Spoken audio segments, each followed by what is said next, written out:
yard drive to close the game, I'm going to glorify in that. Well, how about saying this? Look, we won the ball game, but I saw a lot of disturbing things in this ball game.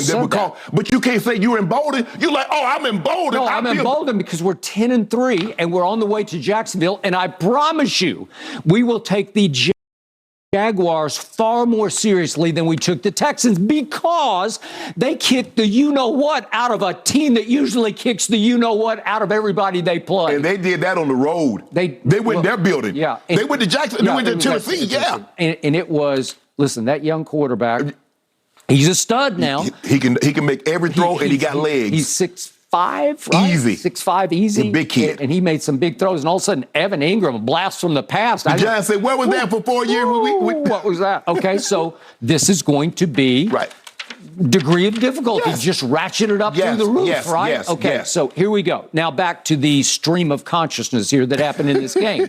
So we are sitting pretty. We're on the cusp of winning this game 38-10.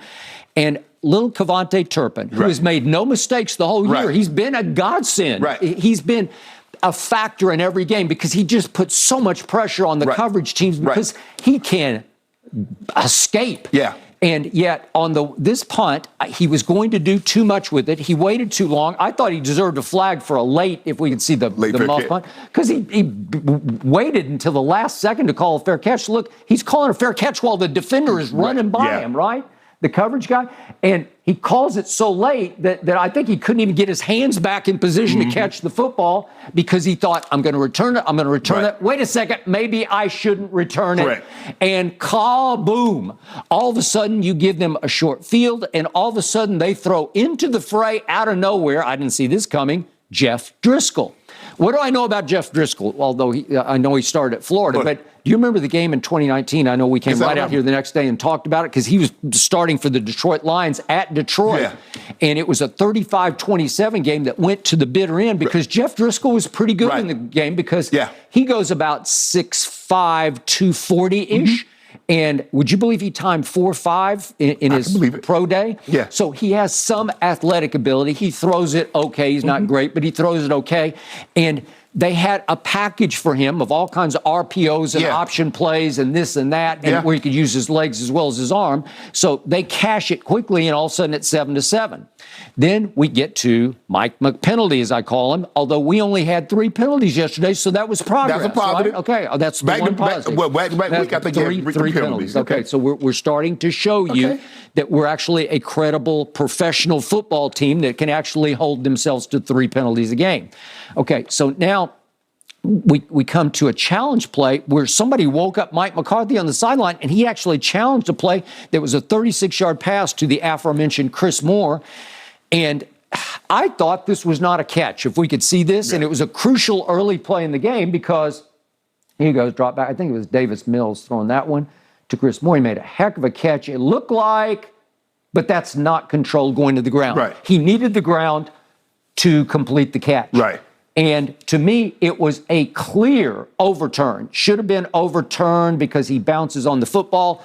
And McCarthy rightfully challenged it and wrongly lost the challenge. Okay, so all of a sudden they get a 36-yard completion and they get a field goal out of it. And all of a sudden I look up and we are trailing. We're supposed to win 38-10 as a 17.5-point favorite, and we are trailing 10-7. All right, now we get a Dak pass. This was one that worked that shouldn't have worked. And I'm going to show it real quick because it's a 51-yard pass to Noah Brown. And I thought it was a terrible throw. And we got away with it because Dak escapes to his right and he tries to throw it on the run. And it is woefully underthrown. And guess what happened? Noah Brown came back. Noah Brown had a pretty big game yesterday. So the other development was, did you notice that James Washington got a little run early in the game for the first time, number 83. All of a sudden, he comes out of nowhere. He hadn't played all year. Remember, once upon a time at Oklahoma State, he won the Biletnikoff Award. He was a second-round pick by the Pittsburgh Steelers. And he finally was healthy enough to get some run early in the game, and Dak hit him right in the hands with a little slant route. It's his first target of the year, Right. and he dropped it, and that was the end of him. And Noah Brown said, well, I got this. But Skip, that was his problem in Pittsburgh. It was his problem. He had the drops. Okay. So speaking of drops, let's finish with, okay, so we got the 51-yard pass, and that helped put us back up 14-10. Mm-hmm. So then we get to Dak's interception number 1. Let's see it, because this is scary to me. This is as troubling and disturbing as anything that happened yesterday. He throws it into traffic once again. Skip, that hit Noah Brown in the hand. Okay, but I think it got tipped by, it gets tipped by a Texan first. Would you believe that Dak yesterday had 11 passes tipped at either the line of scrimmage or in the secondary before they arrived at said target? Okay. 11 passes tipped. Would you believe that the most passes that have been tipped by any quarterback all year in the National Football League were 6? Right. Okay, so he had Almost 11 yesterday. He almost doubled it in one game. What is that about? So 11 of his 39 passes didn't get to the intended target before a Texan got his hand or fingertips on the football.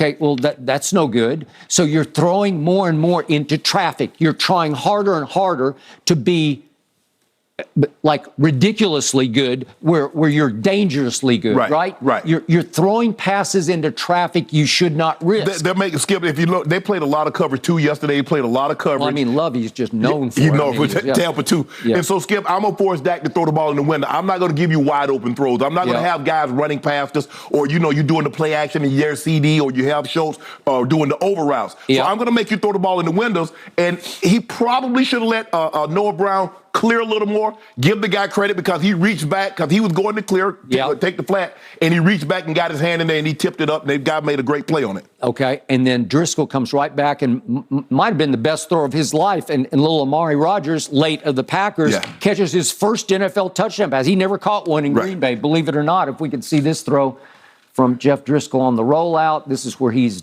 most dangerous. That's pretty sweet. That is. And I sit back and say, uh-oh, we're behind 17-14. Are you believing it? And then we drive, and I'm going to show you the next drop featuring a Dallas Cowboy, Dalton Schultz, who is obviously Dak's favorite target. Yeah, he had 10 targets yesterday. yesterday. Security blanket. It's his sort of Gronk, if you will, even though he's not Gronk. But here's a throw, if I could show you one late in the first half, that hits Dalton Schultz right in the hands. Okay, you got to catch that. I mean, Shannon Sharp catches this in his teeth. Right? But see, he worried about that. He saw I know. I got it, because he's taking a bunch of shots. He saw that safety coming like, whoa. Okay, I'm just saying, you got to catch that. Yeah, absolutely. And that's when I started to think, is this really going to happen? Because we have to settle for a field goal, and it's 17-17, which brings me to the third quarter. And the play of the game, Donovan Wilson rips the ball out of little Pierce's hand, and all of a sudden it's loose on the carpet. Right. And guess who picks it up? Trayvon Diggs. Here we go. Ball is loose. Diggs gets it, and he retreats. And I said, no, go forward. No, don't do it. No, don't. We're going to lose 30 yards on this. And then duck and dodge, and he escapes. And I actually thought he had a chance to go at that point, because it's two offensive linemen. Man, he's exhausted. He's exhausted. Trayvon Diggs, who runs for a living, ran out of gas. Not like that, though, Skip. Yeah. you told him to go straight ahead, but he ran like 40 yards back to get 20 yards. Because if he had been able to accelerate at that point, I think the offensive line were equally gassed, and I don't think they would want any part of trying to get him on the ground. I think he might have been able to score. But at least he scooped, if not scored. Right. But at least we suddenly had the football, and we blasted all the way down to a 4th and goal at the 1, and more trouble. Here we go. And this is Zeke. This team is still heavily Zeke dependent, and I don't love this. Skip, I just don't love it. And they just say, plow horse, plow up the middle. Can I ask you a question? If that was Tony Pollard, you think Tony Pollard would have got that ball? Look at, nobody blocks 25. That's okay. I don't like the play call. Okay. I don't like lining Zeke up and saying, let's go strength on strength. Let's go man to man, right? Manhood to manhood. Right. We're just going to blow you off the football. No, you didn't blow him off the football. And all of a sudden, I look up, and Zeke loses 2 yards on the play. And again, if Tony Pollard's in, I want to toss it to him. I want to get him on the edge. I want to do something. I want to do a little misdirection. I want to do some Kyle Shanahan. Well, Dak should have pulled that old Peyton Manning. Remember what he did to you guys? Yeah, he did. He kept it, and he's over handoff, and then he kept it and walked into the end zone. Well, any of that would work for me, but they just said power on power. And I just don't think Zeke is that guy anymore. I don't think even Zeke can do that. And you just went over the carries. You saw what happened. Yeah. Zeke got 15 carries, had 62 yards. Pretty good, 4.1. Tony Pollard touched it 10 times for a grand total of 42 yards, which is 4.2. Right. I need more touches for Tony Pollard. That is deeply disturbing to me. Well, you got his touches, Skip. He got you. Skip, they already done told you now. They're trying to keep the man touches somewhere between in that range of 12 to 18. Okay, I just don't love it. Okay, now we get to interception number 2, which is thrown from the end zone. That's cover 2. What does Dak see? His arm got swiped because Josh Ball was in for Terrence Steele, who may be hurt. I don't know what the end of it is, but it didn't look good or sound good after the game. If we could see what happened, Dak's right arm obviously tries to throw, gets a little bit just swiped, kind of side swiped. And I'm with you. I don't know what he's seeing. I don't know what he's trying to pull off. It didn't look open, even if it was a clean throw, right?